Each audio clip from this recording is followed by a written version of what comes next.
Hello and welcome to the Knit Girls. This is episode 401. I'm Laura, also known as Leslie, and Leslie doesn't have the show notes up.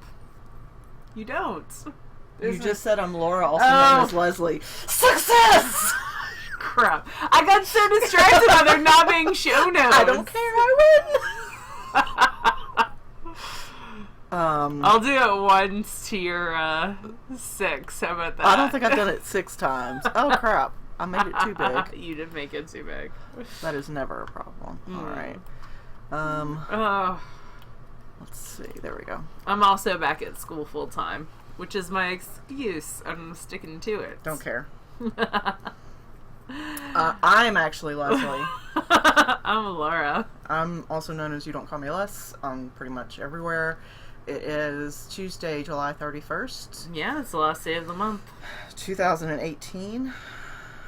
This past Sunday was my 19-year anniversary with the company, which is exciting. Do you get something for 20? No. Do you get like a day off? Because that would be exciting. No. That's exciting, though. I've never worked for someplace longer than 13 years. It's officially more than half my life. Yeah. So, there's that. There's that, but still, that's a pretty cool I guess. thing. It would be cooler if my company offered a retirement package. Wow. They do not. But most companies nowadays do not. No, I was going to say, that's not the norm anymore. Let's see. So, it's post SSK. 2 weeks out. 2 weeks, yeah. There you go. There's been some great SSK episodes, like Amy Florence did one, and the Fat Squirrel did one. Cherry Pearls. What is that podcast name? Silver Dreamland and Silver Streamland. And I'm missing one. Oh, it's going to come to me. Anyway, I'll think about it later. But there's been some great post-SSK podcasts that have gone out. Oh, Dramatic Knits went up. Oh, I haven't seen that one yet. I haven't watched it yet. It just came across my feed this afternoon. So, he and Callie. Cool. Love them. So, there is one that I'm missing. Hold on. In a Pickle podcast as well. So, lots of cool things. I've been super boring and knitting on the same thing because I'm riding my sweater mojo train. And this is the Simple Summer Tweed Top-Down V-Neck by Heidi Kermayer. This is my 3rd pattern that I've knit from her, which is pretty cool. And I'm changing yarns in the front, which was probably not the bestest of moves. But because you can definitely see a line now that I'm looking at it. It'll be fun. You should just... It's straight from the V-neck down. At the end, you should just do like a fake seam right up the middle and make it look intentional. I think because it's just a gauge issue, it's just gonna wash right out. Let it go in the wash. This is Mad Tasha Vintage in the Grey Gardens colorway. This is deep, deep, deep, deep stash. It's probably one of my, I don't want to say first sweater lots, but it's up there for sure. It's at least 5 years old, probably closer to 7. So, and it's not actually gray, even though it's Grey Gardens. Yeah, it's green, and I'm around, what do you say, 4 inches past the underarm? Yeah. I am alternating skeins because that's hand-dyed what you yarn. should do with hand-dyed. And I did wind that other skein into a smaller ball. So these are my 2nd and 3rd skeins. And then I'm going to go to 4th and 5th, hopefully. I'm hoping to get through these 2 tonight. I'm going to turn this in for a partial for House Cup.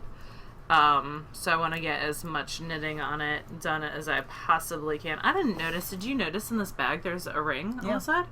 With stitch markers? I never noticed that. Oh, I didn't notice that it already have stitch markers on it. I did notice the ring, though. Yeah, and this is a Hikari handmade bag. Yeah. For sure. So, that is the only thing that I'm working on. I'm knitting it on size 6 needles, worsted weight, because that is how I roll. I got around 16.5 stitches to an inch once I blocked it. This calls for 16 stitches to the inch, but it's I'm doing a 48 versus a 46. So I think, but it's gonna grow because it's a superwash Madeline Tosh and it always grows. So I'm not super concerned. The weight of it's gonna make it grow bigger. I know I've played this game before, even with hats. So. Okay. It's gonna fit. It fit over me. I put it on once I got through I'm the not underarm. questioning you. I might do some, because my hips are wider than my bust. I'm very pear-shaped, so I might do some increases once I get past. Some butt darts. I'm just gonna increase out. Just gonna. Oh, like waist shaping. Yeah. But not bring it in. Just go straight out. Just a smidge. Because I want this to be more of a comfy sweater and not a super form-fitting sweater. But I need to be careful, too, because I'm right on the yarn requirements. So I can't be, like, too crazy. And I think I have, like, an extra 50 yards or something. But I can always shorten sleeves as well. Yeah. Because I tend to push up on my sweater sleeves anyways. But yeah, this is meant to be a cozy around the house. Wear to work maybe with some khakis or navy blue pants type sweater. That's the plan. And then after this, I have a baby sweater to work on. And then after that, Leslie and I are going to try to get sweaters to wear together to Vicksburg. Because Vicksburg in September is only going to be a bazillion degrees. Yeah, totally. And that's like our Rhinebeck sweater. Because we're not going to Rhinebeck, unfortunately. We can wear them to SAF. We can wear them to SAF, that's true. Laura got the same Tweety base that I got in this. I got it in this Bordeaux color, and Laura got it in this, like, electric blue almost. Yeah. It's really pretty. I didn't buy any gray sweater lots. You didn't? I brought blues. This is at SSK. I bought blues for curtain call, and that blue for that. That's it. 2 sweater lots. I feel like I think I just got the ones. that's a good thing, but I'm doubting myself now, though. I think you only got that Tweety sweater lot. No, you got the other sweater that you cast on from House. Oh, that's true. Yeah. That was a sweater lot for $40, so that was a pretty good deal. It's a very good deal. When Pearl had to go to the vet last week, I was like, well, this is a sweater lot's worth of yarn. When you measure everything in sweater lots or in yarn amounts. Purchases.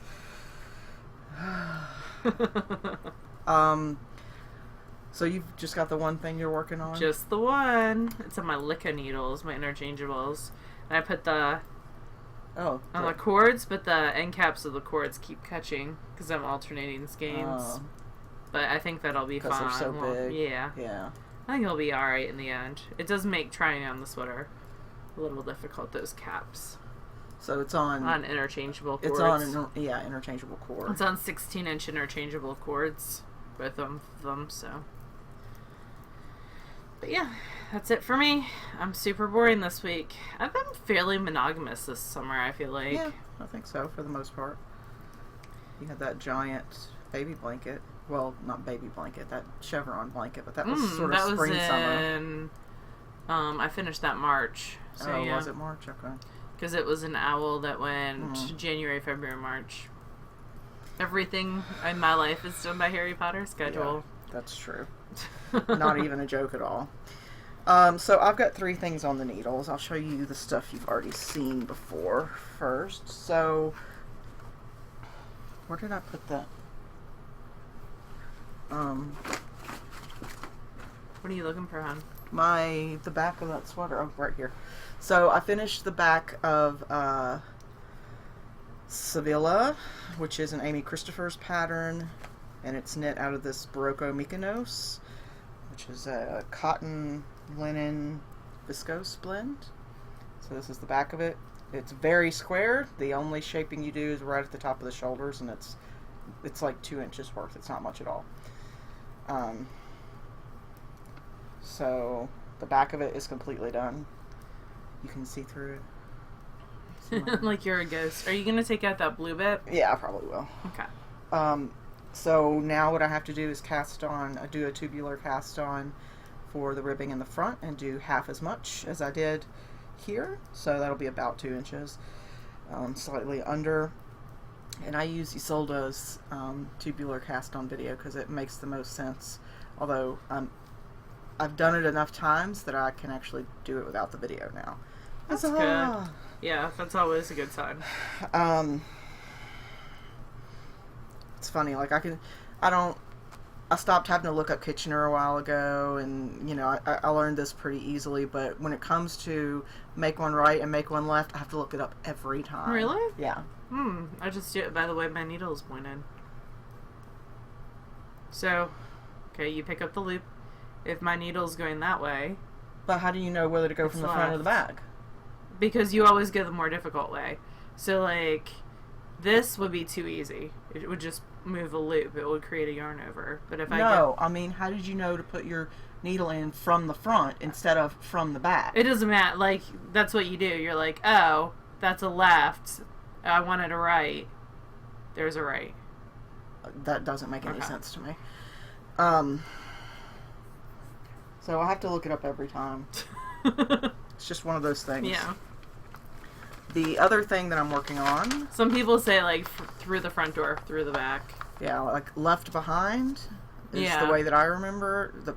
But then I doubt myself, and I'm like, was that right? Or did I remember that it shouldn't be left behind? That's left behind. So, yeah, I know, but I'm saying that I always doubt myself. So I'm knitting this sweater, Deshane by Leela Rabe. It'll be longer than it is in this picture. The ladies at House of Yarn have sort of made it their unofficial uniform. And it looks great on them. Yeah, I want to knit that at some point as well. So, that's not what that is. I have so many swatches and stuff floating around right now. I think that's pretty awesome. Oh my god, look at this disaster. So, you also have a lot of needles floating around that are catching on other because things. every single thing I'm knitting uses at least 2 different sizes of needles.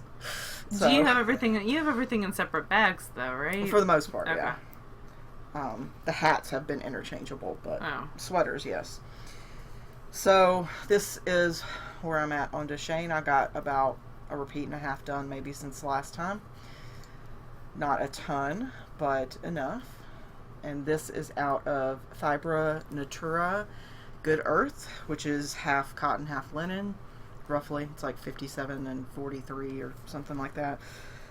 And this yarn is crazy splitty. I do like the drape, and I do think it'll be worth it, but it is crazy splitty. And I did find a spot. We were chatting with Lady Amy the other day, and I was like, I had just added a new skein, and I'd gotten a couple rows in, and I was like, look at this, there's 2 spots where within a foot of each other where there's 2 knots, and Lady Amy's like, is that a third one down there? And I was like, son of a... Yes, so this right here, it was on the edge, luckily. There's, in this like yard and a half string that I pulled off, there's like 3 knots. So that makes me a little bit crazy because it's knit at such an open gauge that it's very visible if you put it in the middle of a garment. Luckily, there's not so many stitches that pulling back to the beginning of a row is a real pain, and you'll have to seam anyway, so it'll be easy to hide the ends in the sides. It's just kind of a pain. And I am using knit picks from way back in the day because they have the old cord on them. Yeah, the purple cord that famously pops out of the join. I think these are a size 11. So I haven't gotten a ton of work done on this one, but it is something that I'm slowly chipping away at. And that's living in my Hikari handmade bag. I keep thinking these are donkeys, but they're not. They're goats. Aww. When we got them, Laura's like, which one do you want? And I said, I want the one with the donkeys. And she's like, we don't have one with donkeys. They do have little horns. Yeah. I thought maybe they might be deer at first. Definitely I think they're goats. So there's that, and then... Animal Identification 101. My third sweater that I'm working on this week, which is kind of ridiculous to say, is Pavement. This is a sweater by Vera Valimaki. It's a very simple, sort of boxy-shaped sweater. It is a fingering weight sweater knit on size 7s. I'm jealous. The totes jelly. Since I'm knitting my... Worsted on size 6s. I'd probably have to go down to 5s for that. The collar the pattern itself calls for 7s for the body. These are US sizes, and 2.5s for the collar because it's a top-down sweater. And so that's exactly what I did. I already swatched and got gauge on the 7s because it's a looser gauge, so it was easier for me to get there. And I did go down to a 2.5 for the collar. So I was a little bit worried because some of the finished objects, the collars really gape on the bigger sizes. I think it'll be okay though. I'm gonna knit down to where the sleeves split. I think that'll be fine. And then block it while it's still in the needles and just make sure, but I'm pretty sure it'll be fine. I guess I could do it like this. Yeah, so I think it'll be fine. Yeah, I think that's gonna be fine. You could always crochet around the edge. Yeah, too, to tighten it a little. So I just started the stockinette portion. This is the back of the neck. It's the part where there's a little bit of short row shaping in the garter stitch. It's done really cleverly. So this is the center back marker. I got this from somebody at SSK. I don't remember who. It's a little California. And I just started the stockinette section. She has you increasing on every row. I know. We were discussing this last night. Like, there's no rest rows. Right. Yeah. Which I don't know that I've ever done that in a sweater. Because it's not really a raglan. It's more of a yoke. It's more like almost a saddle shoulder in the way that it's shaped. So, and it's meant to be a loose fitting garment. So, what size did you end up doing? The largest size. Okay. Yeah, I went to the largest size because it asks you to choose a size with 5 inches of positive ease, and the next size down from the largest would only give me about 3. So I'd rather be safe than sorry, so I just went up another size. I'd rather it be baggy than sausage tight. So you can always get a little bit down and try it on and be like, I might need to bring this in a little bit. But that's it for me for what I'm working on. Cool. I have 0 finished objects, but you have a finished object. I do. And it's super cute. I feel like I need to have a finished object every week. To make up for my lack of any finished objects? No, just because it's nice to have a finished object. It is. I agree. I remember that feeling once upon a time. Oh, do you have any, sorry, this is not really podcast related, but do you have any Noro lace weight? I have Noro fingering weight. Yeah. There's a Kieran Foley pattern I want to knit, and it calls for Noro lace weight. They don't make it anymore. I have Noro. It was Seku or Tayo lace, either one of those. I have Tayo fingering. You can probably get on a D-stash on Noro. I've looked, but there aren't a lot of them that have more than a single skein. How many do you need? 2, at least. Webb's might have it in their garage sale. Did you look there? Well, I looked in Webb's. I didn't look separately in a garage sale, but if anybody has any of that and they're interested in destashing it, send me a link. I'm looking. You could always spin a loop bat and then fill that single. I could, but... Okay. That's my official stance on it. Alright, so I do have a finished object. This is B to the 3. This is not the first one of these that you've made, correct? No, I did make another one. This is by... It's a gorgeous top Megan Schmaltz, the Unapologetic Knitter. I believe it is a pay-for pattern, but it's a pretty fair price if it is. I can't remember. But it's a B to the 3 because it's a basic brioche beanie. Aww. And this is Stranded Dye Works in her Castaway base in the... It's her DK, which I think she's Pinata colorway. So. She's switching out some of her bases. Yeah. So, this is what cute! it looks like. I'm so cute. Super cute with your hair, too. Super slouchy. But it makes me happy, and I will definitely keep it. I think it'll be great for walking the dogs, especially. I don't have a crazy bright hat, and I need one. Everyone needs a crazy bright hat. Everyone needs to be visible. Yeah. I just love all the random pops of orange in this. It makes me happy. There's a couple little pops of purple. And a bright, bright pink, which I love. Yeah. It's a well done speckle, and it's super squoosh. That's what brioche is good for. I know. This is not on topic, but you know the wristband rulers? Mm-hmm. They make a brioche one now. Nancy Merchant, a brioche one? Yeah, it's like a brioche pattern. Oh. It's pretty cute. Huh. I saw it yesterday. She put it on her Instagram, I believe. I'll have to look that up. Super cute. I'm all about that brioche. I know you are. I thought about it. That's it. I have no spinning. I have spinning. You do. Hey! You have lots of I spinning. have something to contribute to the podcast. That's exciting. I have 2 things of spinning. I can contribute that if you like Sonic, you should try watermelon sweet tea. It's really good. Gross. I finished my owl, which was, I did kind of all different cable structures this summer. So I wanted to learn more about cable structures. And so with Jillian Marino's help, and then I took a class from Jazz Turtle at SSK, I've been playing with some different structures. So this is a cable. Cables are twice plied yarns, and so you ply it once the opposite direction of what you last spun it, and then you ply it again the opposite direction of what it was last plied.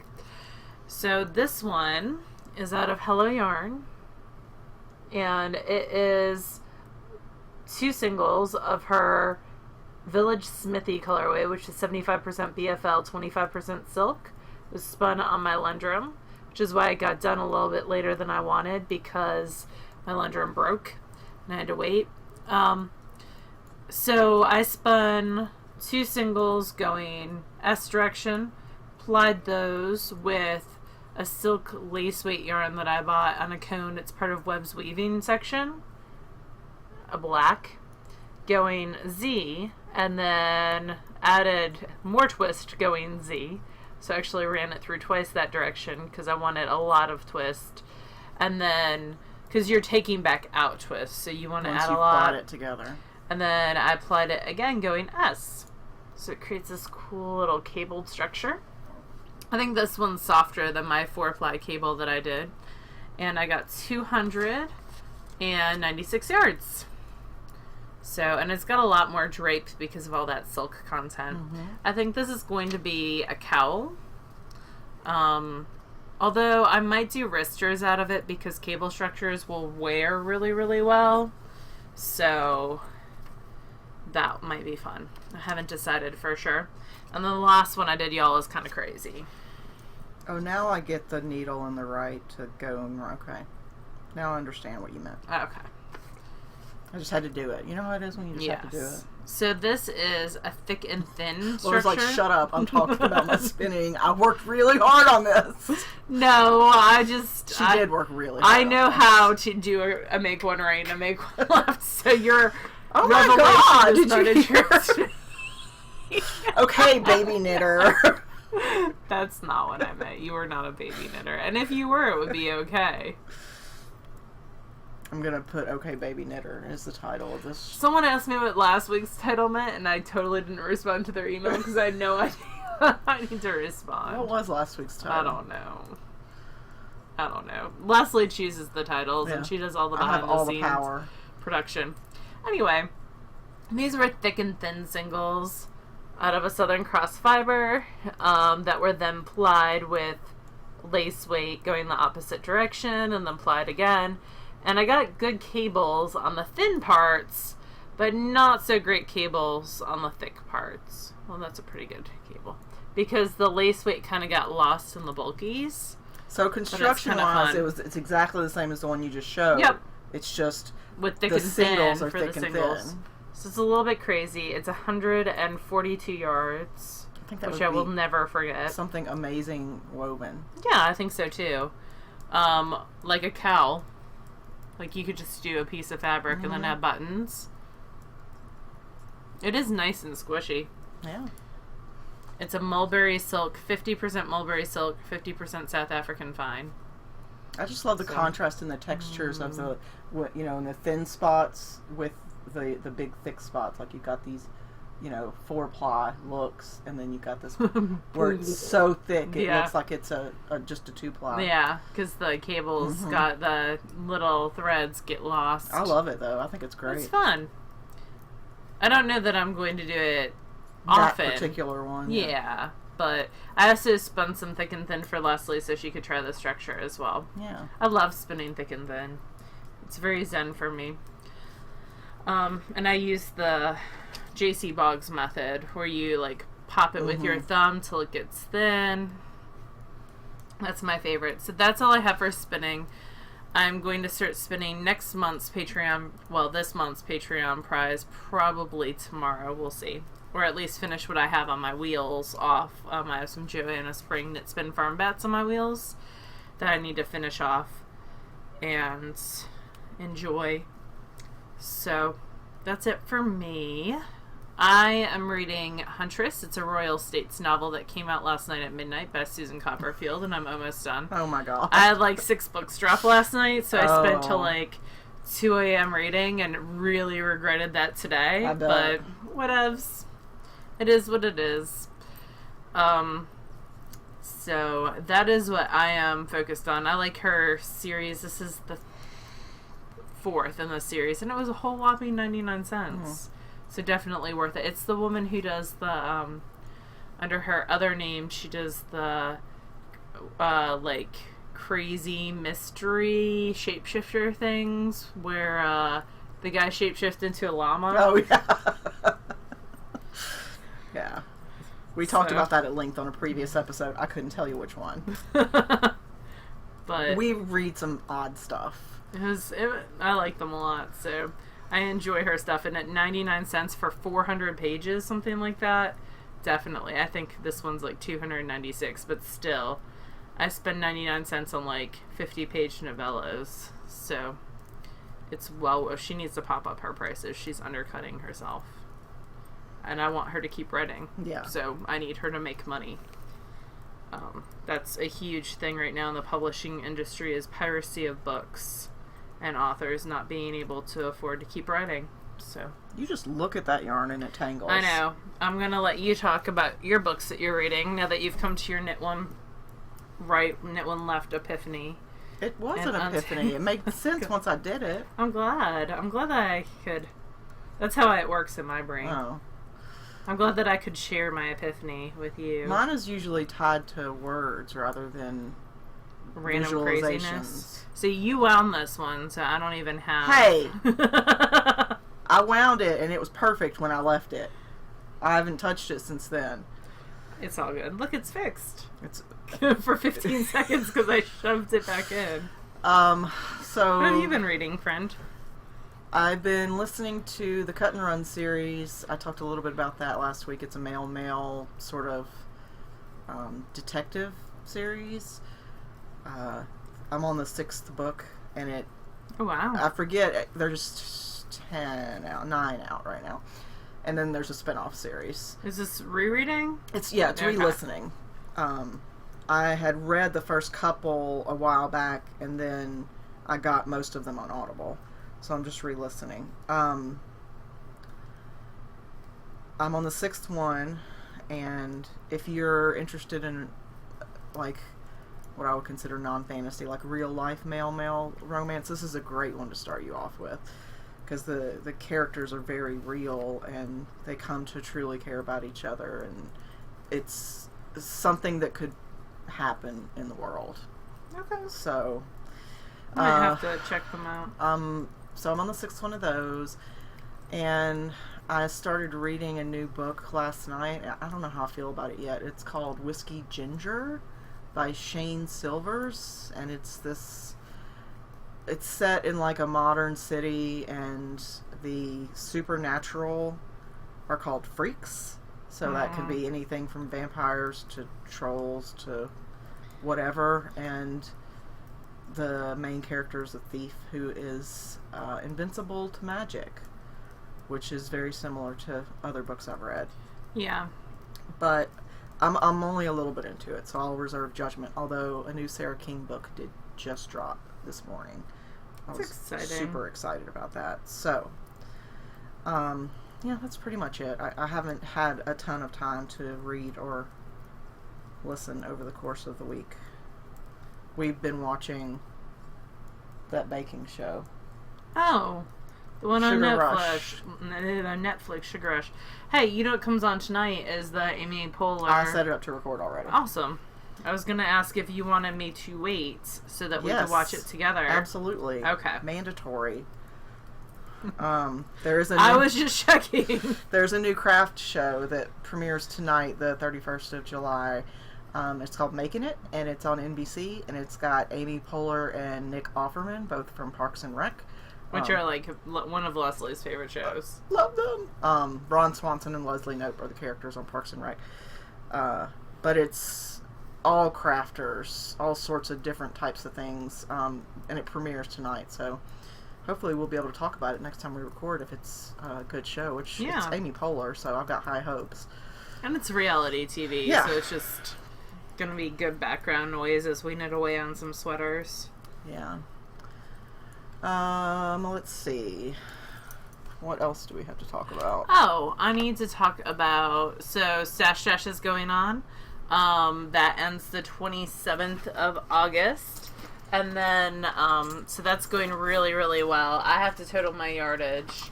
I have no idea where I put my phone, because I was going to show something on my phone in a second. So that's going super well, and then, I have no idea where I could call it. Is it sitting? Are you sitting on it? Maybe. Nope. I don't know. I'll find it in a second. Let me continue talking. And then self-striping sock knit along. That I'm actually going to leave the FO thread up a little bit longer because I was a little bit late getting that up for people. So you're going to leave it up for what, a couple days? Yeah, a couple days extra, I think. Do you want me to pull up the picture that you're looking for? I don't think you have it. Do you have it? I thought you sent it to me. I might. I'm more concerned that I've lost it in my phone right now. Well, you had it when you got here. Yeah, so. it's somewhere in Leslie's house. As it does. In the bottomless pit, things. I bet you I threw it in the bottom of this bag. Let's see. Nope.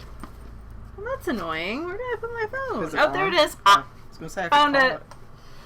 Because I had this up ready to roll. Okay.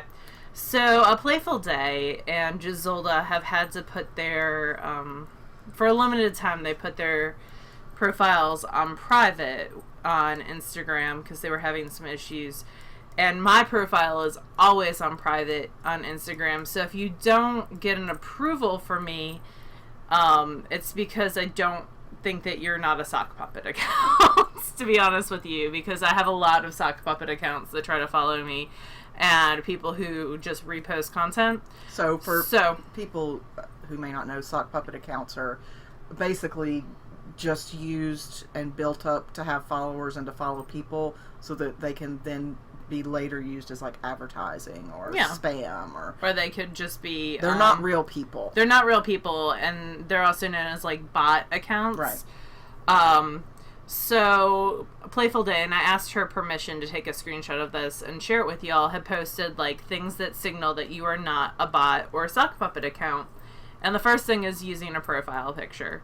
So if you don't have a profile picture up, it's really easy to add one on social media. Usually you just go into your settings and just set one up. If you have a long list of numbers behind your name, like she uses the example of Barb 5467, but I have someone trying to follow me right now, which is... And we've had some people who come to SSK and their RAV name is, a first name and then a string of numbers. So I have someone that I haven't approved yet because it's Debbie1115 and she has no profile picture and nothing on her, no posts yet and nothing on her profile. So I'm kind of waiting till she posts before I approve her. So that's something else. If you have like not your real name on your account, which is fine. You don't have to have your real name, but that's one other thing to think about. If you have something like a name that's like Frog and Knit and you have a picture of a frog, sometimes it's nice to have pronouns so that we know what gender we're speaking to. Or if I leave you a comment, I know what pronouns to use. Yeah. So that's always nice. Updating photos. If the last photo that you posted, Leslie O'Neill, was 800 years ago. Don't approve me, I don't care. Then that might not be, you might need to update a little bit as well. And updating your bio. So having something in your bio that says, hey, I'm a knitter. If you say you're a knitter, I'm always going to approve you. It's just, I keep mine on lockdown because I don't want middle schoolers following me, especially. I have a school account that they can follow me on. that I post school-related stuff, and they're not super interested in knitting as a whole anyways. But sometimes I like to post pictures that are not school pictures. So that's why I keep mine on private. And I just wanted to kind of address this because I know that I've been rejecting more people lately that I think are bot accounts. So if I reject you, it's not that I don't love you. I just don't know that you are you and that you watch the podcast. And Playful Day is amazing. She's got a great audio podcast that is not knitting related content wise, but she is a great human being and I love following her. And I wanted to thank her for letting me share that with you guys because she went out of her way to kind of make this list. And it's a very inclusive list, I think. Is there anything else that we should add? I have an open profile, so. Yeah, Leslie has an open profile because she doesn't care who follows her. I have to be a little bit more picky. I mean, I don't have the restriction of interacting daily with minors, so yeah. I don't have to worry as much about it. And my school district mandates that we cannot have any social media contact with minors that go to our school district. Which is a very valid yeah. and accurate, law, rule, whatever. Yeah, so it's good to kind of, for me to have my account on lockdown. Plus, sometimes I just want to act like an adult, y'all. And post pictures of your dog. And post or pictures. Your cat. It's not like I'm posting anything. Like 99% of my pictures are knitting, spinning, or animals. Dog, cat. Yeah. Like that's all you get with me. I save most of my book content for HLMS Reads, which is my library website now. If it's kid books. Yeah. If it's adult books, then they get posted too. Because my 12-year-olds really need to know that I love romance novels. Yeah. We don't need to have that conversation. So, anyway, and I don't need to have that conversation with their parents. So, more importantly. So, anyway. We live in a very conservative area. And that's fine. I'm totally on board with that. So, anything that I can do to not cause tension, I am for. Because all concerns are legitimate concerns. But anyway. That's it for me. Is there anything else that we need to talk about? We'll be back starting next week. Next week, a little bit earlier probably. Yeah. Back to Sundays. Because I have kids start back Monday. Yeah. And I need to have availability open for volleyball, basketball, tutoring. She's got a life. And other Although things. the life is mostly school right now. Also, we'll start having, like, open houses and stuff, and usually those are Monday, Tuesday, or Thursday, so. Yeah. Anyway, maybe I'll actually get some knitting in there. I'm excited because I have meetings all day tomorrow that I plan on knitting on socks during, hopefully, as much as possible. As long as you maintain eye contact, do they ever fuss at you about it? It depends. Like, my bosses don't because, I have a new boss this year. But the majority of the people I work with are used to my brand of crazy because they're just as sane as I am. So they're used to like my brand of crazy. I did have when my last AP joined and she just went to be a principal at her own school. I guess she saw me knitting at a work thing like at county office and was like very taken aback. And she told me right before she left, she's like, I didn't know, like, what your deal was or what was happening because you don't seem like you were paying attention in that meeting. You were just knitting away. And then I got to know you, and I realized you knit all the time, and you do pay attention. I was like, this is all true. So we'll see. I mean, my new boss seems like she's very nice, but I probably will sit more towards the back and be out of the way. For the most part, I mean, I'm remote now, so most of the meetings that I attend are voice only. I would say maybe 10% of them are video. But as long as I'm maintaining eye contact, I really don't get... And with stockinette socks, I can... I mean, I wouldn't try to work on a lace or a cable project, but if it's just stockinette, knit in the round, then yeah, I wouldn't. But, I think the sweater your workplace is a bit may too vary. big. Yeah. I think that it's much more considerate than looking at your phone constantly. Yeah. So, being on Instagram and posting, or Twitter. Your mileage may vary. I mean, it is what it is. And some people have phone bans in their meetings as well. Yeah. But I'll probably work on a sock because the sweater's a bit too big with the 2 balls of yarn balancing. But I would wager you probably have some socks in progress somewhere on some needles. 6.